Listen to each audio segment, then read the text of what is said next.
आप सुन रहे हैं the Lucifer effect by Philip Zimbardo की हिंदी ऑडियो बुक समरी। प्रिय श्रोता, एक पल के लिए अपनी आंखें बंद कीजिए और कल्पना कीजिए एमसी एस्चर की एक तस्वीर जिसमें एक ही चित्र में सफ़ेद देवदूत काले शैतानों में बदलते नजर आते हैं। क्या आप सिर्फ देवदूत देख सकते हैं या सिर्फ शैतान? नहीं ना। असल में अच्छाई और बुराई के बीच की यह रेखा हमारी कल्पना से कहीं अधिक धुंधली है। यही वह सवाल है जो प्रसिद्ध मनोवैज्ञानिक फिलिप जिम्बार्डो ने अपनी जीवन यात्रा में उठाया और जिसका जवाब उन्होंने अपनी किताब द लूसीफर इफेक्ट में ढूंढने की कोशिश की। यह सवाल है कि आखिर अच्छे लोग बुरे कैसे बन जाते हैं। क्या हम में से कोई भी सही या गलत परिस्थितियों में उस देवदूत लूसीफर की तरह शैतान नहीं बन सकता? ये कहानी एक साधारण विचार से शुरू होती है। जिम्बार्डो बताते हैं कि हम अक्सर खुद को एक खास ढांचे में देखते हैं। हम मानते हैं कि हम अच्छे हैं और बुरे लोग हमसे अलग कहीं और रहते हैं। लेकिन क्या सच में ऐसा है? क्या हम उन स्थितियों में जिनसे हम कभी नहीं गुजरे अपने व्यवहार के बारे में पक्के तौर पे कह सकते हैं? ये किताब हमें एक ऐसी यात्रा पर ले जाती है जहां हम अच्छाई और बुराई के इस उलझे हुए जाल को समझने की कोशिश करेंगे। जिम्बार्डो कहते हैं कि बुराई को समझने का मतलब उसे माफ करना नहीं है, बल्कि उसके कारणों को जानना है ताकि हम उसे रोक सकें। इस यात्रा की शुरुआत होती है 1971 में, अमेरिका के पालो ऑल्टो शहर से। ये एक खूबसूरत, शांत जगह है जहां लोग एक दूसरे की परवाह करते हैं। यहां तक कि एक प्रयोग में सड़क पर छोड़ी गई एक गाड़ी को एक हफ्ते तक किसी ने नहीं छुआ, जबकि न्यूयॉर्क के ब्रॉन्क्स इलाके में ऐसी ही एक गाड़ी कुछ ही घंटों में तहस नहस कर दी गई। ये प्रयोग दिखाता है कि कैसे एक जगह की अनामता, अनोनिमिटी लोगों के व्यवहार को बदल सकती है। और इसी शांत शहर में स्टैनफोर्ड यूनिवर्सिटी के एक बेसमेंट में इतिहास का सबसे चौंकाने वाला मनोवैज्ञानिक प्रयोग होने वाला था। जिम्बार्डो और उनकी टीम ने एक नकली जेल बनाई। उन्होंने अखबार में विज्ञापन दिया जिसमें $15 प्रतिदिन के हिसाब से 2 हफ्ते के लिए जेल जीवन के एक अध्ययन में भाग लेने के लिए स्वयंसेवक बुलाए गए। सैकड़ों आवेदनों में से उन्होंने 24 सबसे सामान्य, स्वस्थ और साधारण कॉलेज छात्रों को चुना। ये कोई अपराधी नहीं थे, बल्कि आम अमेरिकी युवा थे। इन्हें बेतरतीब ढंग से 2 समूहों में बांट दिया गया, कैदी और जेल प्रहरी गार्ड। ये कहानी अब एक अजीब मोड़ लेती है। असली नाटक तब शुरू हुआ जब एक रविवार की सुबह पालो ऑल्टो पुलिस ने इन 9 कैदियों को उनके घरों से चोरी और डकैती के झूठे आरोपों में गिरफ्तार कर लिया। उन्हें हथकड़ी लगाई गई, उनके अधिकार बताए गए और पुलिस स्टेशन ले जाया गया, जहां उनकी उंगलियों के निशान लिए गए और उन्हें असली अपराधियों की तरह पेश किया गया। फिर उनकी आंखों पर पट्टी बांधकर उन्हें स्टैनफोर्ड जेल के बेसमेंट में ले जाया गया। ये कोई साधारण प्रयोग नहीं रह गया था, ये उनके लिए एक सदमे जैसा अनुभव था। जेल के अंदर का नज़ारा कुछ और ही था। कैदियों को नंगा करके खड़ा किया गया, उन पर जू मारने की दवा का स्प्रे किया गया और उन्हें एक खास ड्रेस पहनाई गई जिसके आगे पीछे नंबर लगे थे। उनके सिर पर महिलाओं की नायलॉन की जुराब की टोपी पहनाई गई और एक पैर में जंजीर डाल दी गई। उनके नाम छीन लिए गए। अब वे सिर्फ 86125704 या 2093 जैसे नंबर थे। गार्ड्स ने वर्दी पहनी, काला चश्मा लगाया और हाथ में डंडा लेकर आ गए। उनके नाम भी मिस्टर करेक्शनल ऑफिसर हो गए।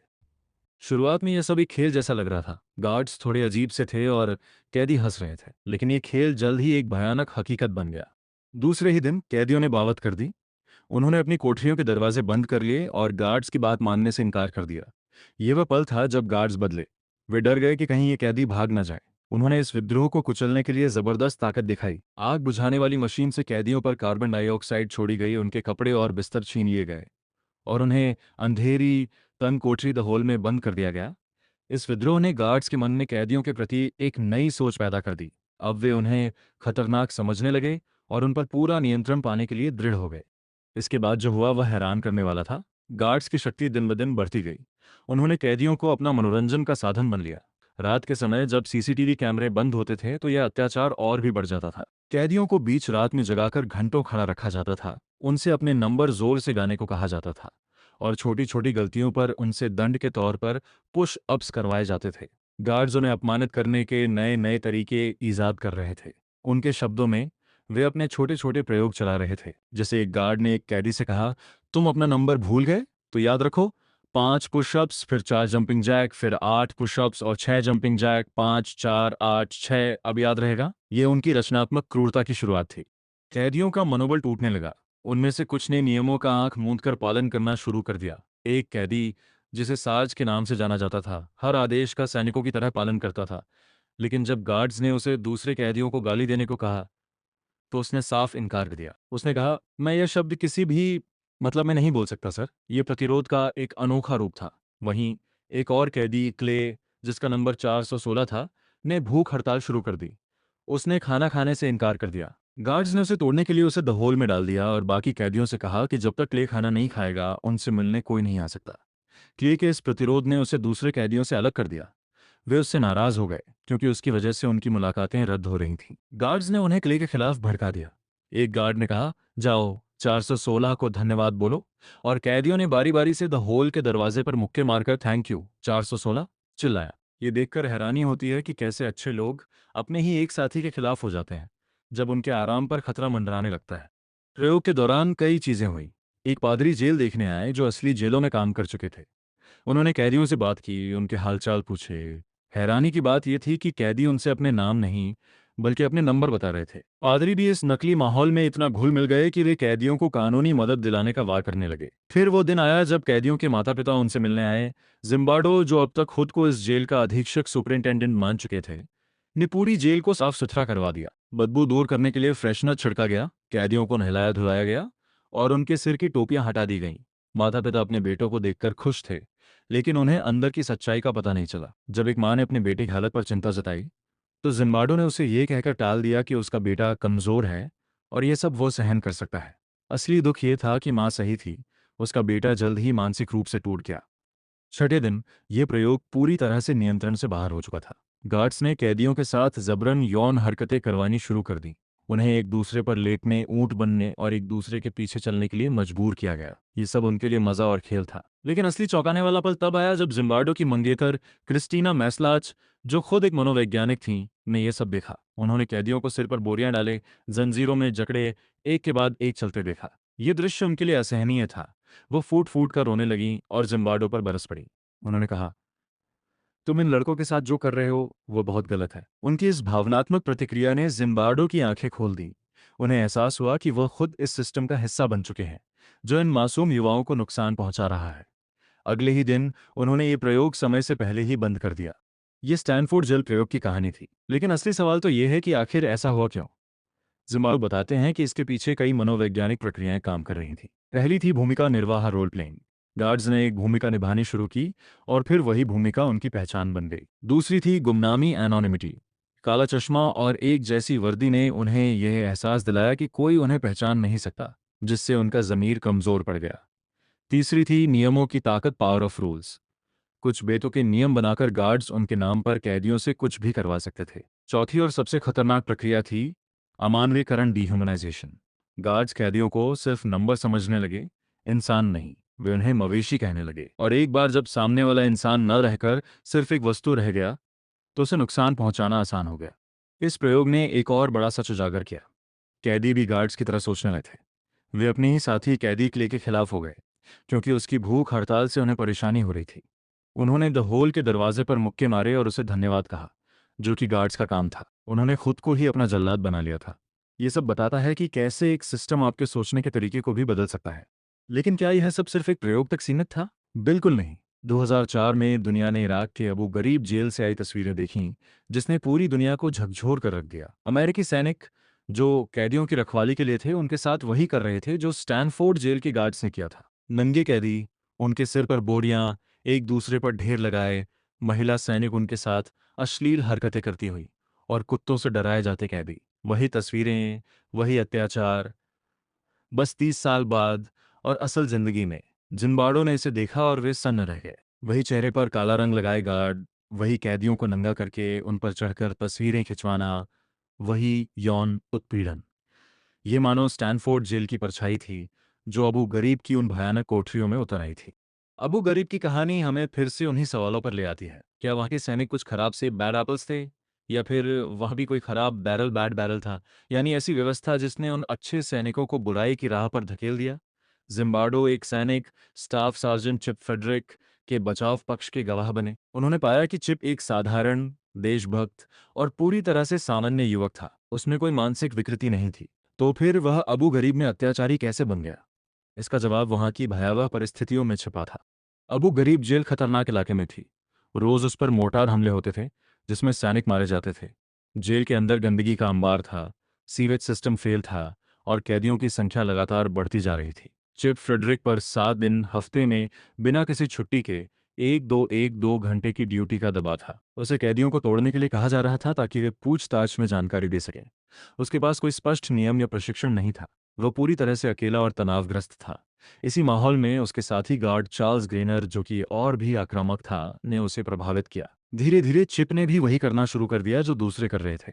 उसने कैदियों को पीटा, उन्हें अपमानित किया और उनके साथ बुरा व्यवहार किया। बाद में जब उसे एहसास हुआ कि उसने क्या किया है तो वह टूट गया। चिप की कहानी बताती है कि कैसे एक अच्छा इंसान भयानक परिस्थितियों और सिस्टम के दबाव में धीरे धीरे बुराई की तरफ खिसक सकता है। लेकिन यहाँ कहानी खत्म नहीं होती।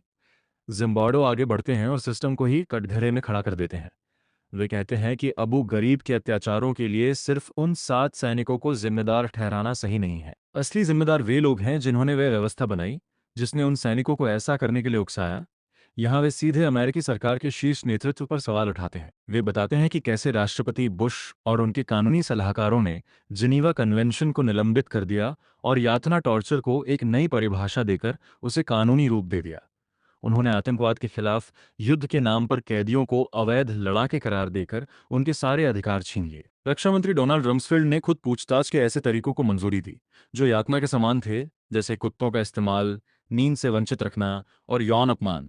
इन नीतियों का सीधा असर अबू गरीब और गुआंतानामो बे जैसी जेलों में हुआ। जिम्बार्डो कहते हैं कि ये सैनिक सिर्फ उन आदेशों का पालन कर रहे थे जो एक पूरी व्यवस्था ने उन्हें दिए थे। वे उन खराब सेब नहीं थे, बल्कि खराब बैरल के शिकार थे। इस पूरी यात्रा में जिम्बार्डो हमें कई और शोधों से भी रूबरू कराते हैं। वे स्टेनली मिलग्राम के चौंकाने वाले प्रयोग का जिक्र करते हैं, जिसमें लोगों को एक अधिकारी के आदेश पर दूसरे इंसान को बिजली के झटके देने के लिए तैयार कर लिया गया। ये प्रयोग दिखाता है कि आदेश मानने की हमारी प्रवृत्ति कितनी गहरी है। वे इश्क की अनुरूपता कन्फॉर्मिटी के प्रयोगों का भी हवाला देते हैं, जो बताते हैं कि कैसे हम बहुमत के दबाव में अपनी आंखों से देखी हुई सच्चाई को भी झुठला सकते हैं। ये सभी शोध इस बात की पुष्टि करते हैं कि परिस्थितियों का हमारे व्यवहार पर कितना गहरा प्रभाव पड़ता है। लेकिन क्या इसका मतलब यह है कि हम परिस्थितियों के हाथों की कठपुतली मात्र हैं?